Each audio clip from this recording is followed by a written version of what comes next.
हम अपनी रूटीन की पेट्रोलिंग कर रहे थे महमूद बूटी गोल चक्कर के पास। तो हमें एक IC3 ने कॉल नोट करवाई कि इधर ना कोई मोटरवे के ऊपर डकैती करने की कोशिश कर रहा है, कुछ लोग डकैती करने की कोशिश कर रहे हैं। हमने कॉलर से रब्ता करके फौरी रिस्पॉन्ड किया है। ये कॉल हमें तकरीबन 2:49 पे मौसूल हुई है और 2:53 पे हम मौका पे पहुंच गए और हमने कंट्रोल को नोट करवाया कि कंट्रोल पोजीशन मौका पे है और बाकी की जो तफसीलात है वो हम आपको बताते हैं।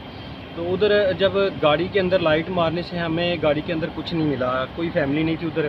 तो हमने नीचे ना मोटरवे से थोड़ा नीचे की तरफ लाइट से हमें एक मालूम हुआ कि इधर एक जूता पड़ा हुआ है बच्चे का। जब वो जूता हमें नज़र आया तो हमने उधर फायरिंग की। हमने 6 से 8 राउंड तकरीबन फायर किए हैं। तो उसके बाद हम लाइट की मदद से, अपनी टॉर्च की मदद से नीचे गए हैं मोटरवे पे। तो आगे हमें एक और जूता मिला बच्चे का। मैंने साथियों को बुलाया कि इधर कुछ लोग जा रहे हैं, मुझे शक हो रहा है कि निशानात जा रहे हैं पाँव के। तो मेरे साथी मेरे साथ नीचे गए हैं। हमने आवाज़ें लगाना शुरू की कि क्या इधर कोई है, हम पुलिस से हैं, क्या हमें कोई सुन रहा है। तो हमें कोई आवाज़ नहीं आई। उसके बाद तकरीबन फिर हमने आवाज़ लगाई, क्या कोई इधर है, क्या हमें कोई सुन रहा है। तो हमें एक आवाज़ सुनाई दी, भाई।